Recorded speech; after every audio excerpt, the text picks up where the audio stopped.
Praise the lord. ఈరోజు దేవుని వాగ్దానము, మృతులలో నుండి యేసును లేపిన వాని ఆత్మ మీలో నివసించిన ఎడల, మృతులలో నుండి క్రీస్తు యేసును లేపినవాడు చావునకు లోనైన మీ శరీరములను కూడా మీలో నివసించుచున్న తన ఆత్మ ద్వారా జీవింపజేయును. రోమీలకు రాసిన పత్రిక 8వ అధ్యాయము 11వ వచనము. సహోదరి సహోదరులారా, ఇది బైబిల్లోని ఒక శక్తివంతమైన వచనం. ఇది పరిశుద్ధాత్మ యొక్క శక్తిని మరియు క్రీస్తులో విశ్వాసులకు పునరుత్థాన వాగ్దానాన్ని గురించి తెలియజేస్తుంది. మృతులలో నుండి యేసును లేపిన వాని ఆత్మ మీలో నివసించిన ఎడల అనే మాటతో ఈ వాక్యం ప్రారంభమవుతుంది. ఇది విశ్వాసుల హృదయాలలో పరిశుద్ధాత్మ అంతర్లీనంగా నివసించడాన్ని నొక్కి చెబుతుంది. ఇది పరిశుద్ధాత్మ ద్వారా విశ్వాసులు పొందే దైవిక ఉనికి మరియు మార్గదర్శకత్వాన్ని, అలాగే దేవుని విశ్వాసం మరియు ఆయన ప్రజల పట్ల ఆయన శ్రద్ధను గురించి హామీ ఇస్తోంది. మృతులలో నుండి క్రీస్తు యేసును లేపినవాడు చావునకు లోనైన మీ శరీరములను కూడా మీలో నివసించుచున్న తన ఆత్మ ద్వారా జీవింపజేయునని పౌలు చెప్పాడు. విశ్వాసులలోని ఆత్మను యేసు పునరుత్థానానికి అనుసంధానించడం ద్వారా దేవుడు మరియు ఆయన శిష్యుల మధ్య సన్నిహిత సంబంధాన్ని మరియు ఆత్మ వారి జీవితాలపై చూపే ప్రభావాన్ని గురించి పౌలు నొక్కి చెప్తున్నాడు.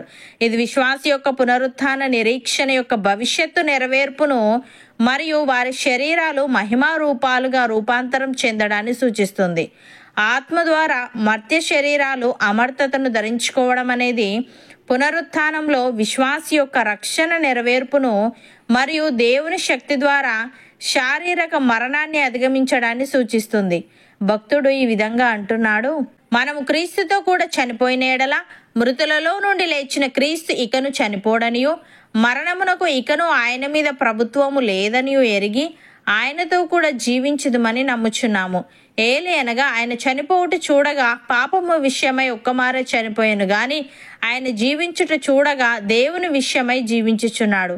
అటువలే మీరును పాపము విషయమై మృతులుగాను, దేవుని విషయమై క్రీస్తు యేసునందు సజీవులనుగాను మిమ్మును మీరే ఎంచుకొనుడి. కాబట్టి శరీర దురాశలకు లోబడినట్లుగా చావునకు లోనైన మీ శరీరమందు పాపమును ఏలనీయకుడి అని. ప్రియులారా, దేవుని ఆత్మ మీలో నివసించి ఉన్న ఎడల మీరు ఆత్మ స్వభావము గలవారే గాని శరీర స్వభావము గలవారు కారు. ఎవడైనను క్రీస్తు ఆత్మ లేనివాడైతే వాడు ఆయన వాడు కాడు. క్రీస్తు మీలోనున్న ఎడల మీ శరీరము పాప విషయమై మృతమైనది గాని మీ ఆత్మ నీతి విషయమై జీవము కలిగి ఉన్నది. అపోస్తలుడైన పౌలు ఈ విధంగా అంటున్నాడు: సహోదరులారా, నిరీక్షణ లేని ఇతరుల వలె మీరు దుఃఖపడకుండా నిమిత్తము నిద్రించుచున్న వారిని గూర్చి మీకు తెలియకుండుట మాకు ఇష్టము లేదు. యేసు మృతి పొంది తిరిగి లేచునని మనము నమ్మిన ఎడల అదే ప్రకారము యేసునందు నిద్రించిన వారిని దేవుడు ఆయనతో కూడా వెంటబెట్టుకొని వచ్చును. మేము ప్రభు మాటను బట్టి మీతో చెప్పునదేమనగా, ప్రభు రాకడ వరకు సజీవులమై నిలిచి ఉండు మనము నిద్రించిన వారికంటే ముందుగా ఆయన సన్నిధి చేరము. ఆర్భాటముతోనూ ప్రధాన దూత శబ్దముతోనూ దేవుని బూరతోనూ పరలోకము నుండి ప్రభు దిగివచ్చును. క్రీస్తునందుండి మృతులైన వారు మొదట లేతురు. ఆ మీదట సజీవులమై నిలిచి ఉండు మనము వారితో కూడా ఏకముగా ప్రభువును ఎదుర్కొనుటకు ఆకాశ మండలమునకు మేఘముల మీద కొనిపోబడదుము. కాగా మనము సదాకాలము ప్రభువుతో కూడా ఉందుము అని. సహోదరి సహోదరులారా, క్రీస్తు యేసులోనికి బాప్తిస్మము పొందిన మనమందరము ఆయన మరణములోనికి బాప్తిస్మము పొందితిమని మీరు ఎరుగరా?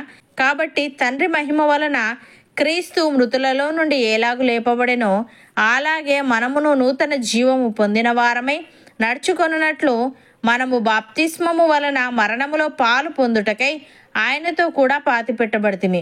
మరియు ఆయన మరణం యొక్క సాదృశ్యమందు ఆయనతో ఐక్యము గల వారమైన ఎడల ఆయన పునరుత్థానం యొక్క సాదృశ్యమందును ఆయనతో ఐక్యము గల వారమై ఉందుము. నమ్మిన వారు నాతో పాటు ప్రార్థనలో ఏకీభవించండి. పరిశుద్ధుడా, ప్రేమగల తండ్రి, మృతులలో నుండి యేసును లేపిన నీ ఆత్మ మాలో నివసించిన ఎడల మృతులలో నుండి క్రీస్తు యేసును లేపిన నీవు చావునకు లోనైన మా శరీరములను కూడా మాలో నివసించుచున్న నీ ఆత్మ ద్వారా జీవింపజేయదు అని. ఇది మా పునరుత్థాన నిరీక్షణ యొక్క భవిష్యత్తు నెరవేర్పును మరియు మా శరీరాలు మహిమా రూపాలుగా రూపాంతరం చెందడాన్ని సూచిస్తుందని నీవు తెలియజేశావు. తండ్రి, నీకు స్తుతులు. దేవా, మేము పాపము విషయమై మృతులుగాను నీ విషయమై క్రీస్తు యేసునందు సజీవులుగాను మమ్మును మేమే ఎంచుకొని శరీర దురాశలకు లోబడినట్లుగా చావునకు లోనైన మా శరీరమందు పాపమును ఏలనీయకుండుటకు సహాయము దయచేయమని.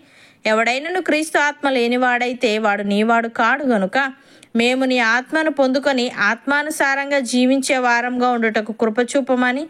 సదాకాలం నీతో కూడా నివసించే భాగ్యము మాలో ప్రతి ఒక్కరికి నీవే అనుగ్రహించమని యేసుక్రీస్తు నామమున ప్రార్థిస్తున్నాము తండ్రి. ఆమెన్.